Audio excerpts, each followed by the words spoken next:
Unit 1, Reader's Delight. Lesson 1. Reading for Pleasure. By L.A.G. Strong. Introduction. Leonard Alfred George Strong, 1896 to 1958. Author remarkable for conversational ease and grace, was an Irish poet, novelist and journalist. As a popular broadcaster, he delivered more than 80 talks in the program for schools.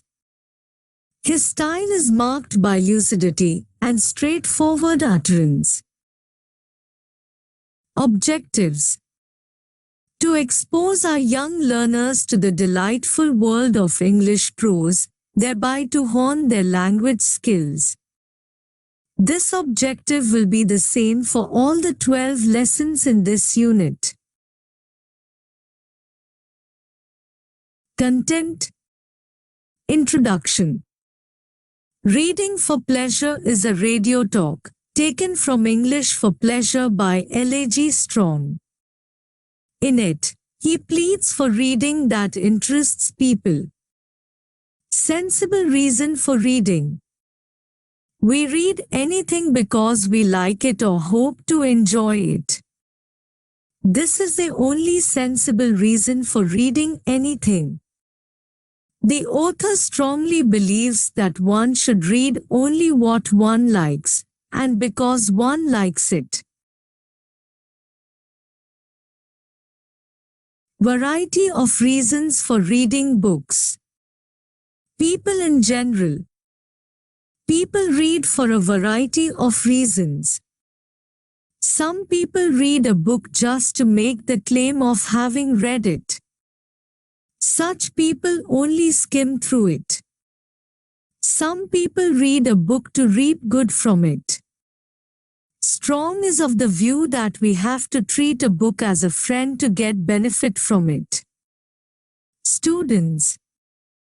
Students read books only to please their teachers. Many will not have genuine liking for books, but they are forced to read. It is like giving a child food only suitable for adult. They will develop distaste for reading. Teachers are to blame. People with lack of judgment.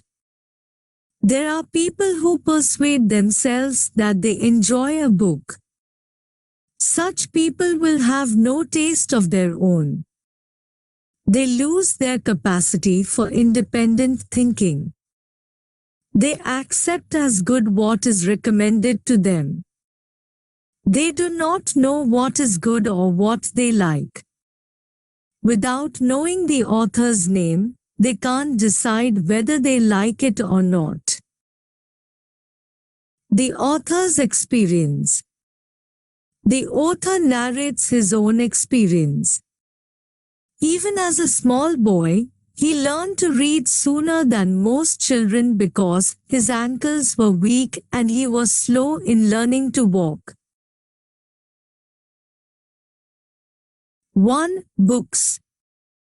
Even as a boy, he heard stories moral in tone from his grandmother. As he grew older, he chose his own reading.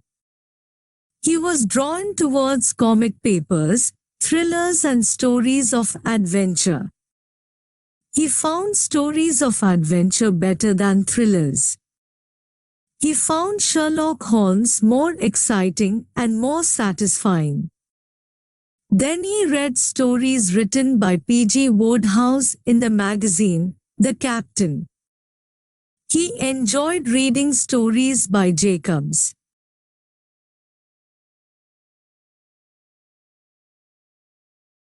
2. Plays.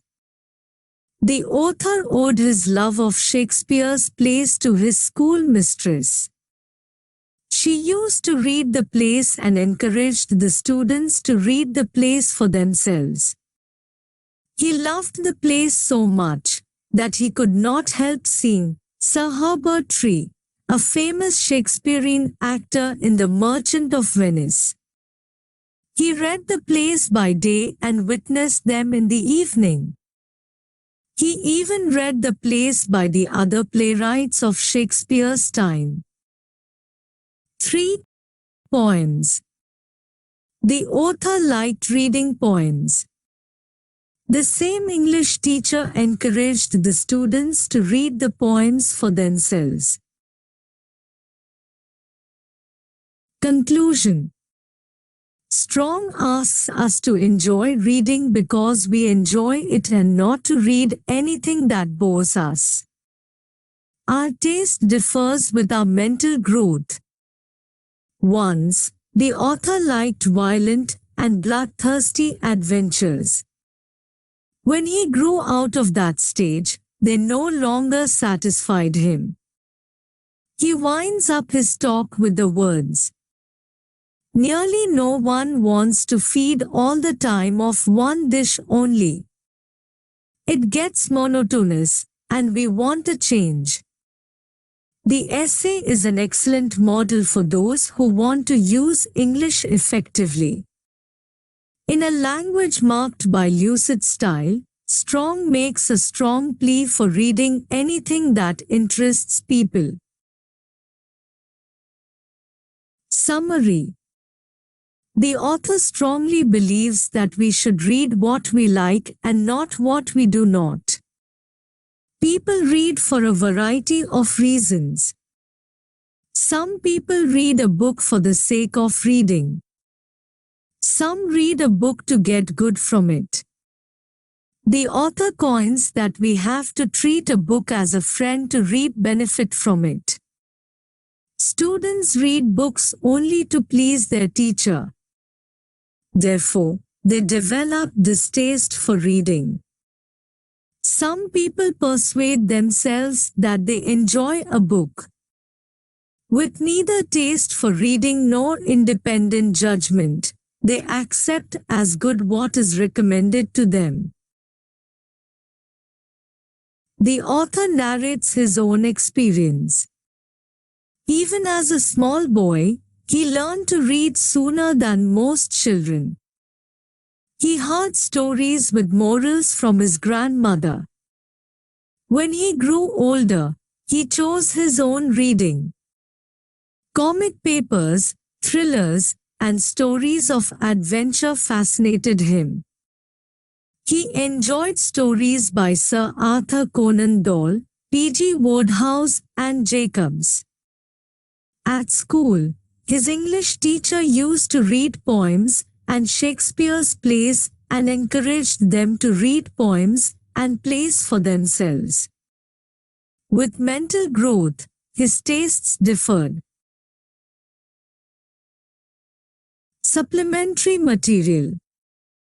What was the author's experience with books, poems and plays?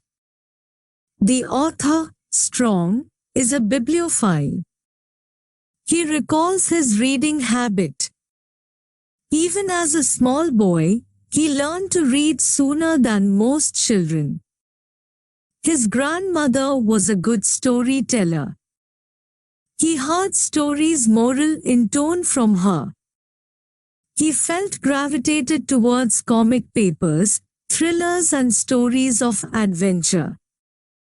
He enjoyed reading stories by Sir Arthur Conan Doyle, P.G. Wodehouse, and Jacobs. At school, his English teacher used to read poems and Shakespearean plays and encouraged the students to read them for themselves. Thank you for watching. If you found this video helpful, please like, subscribe and share.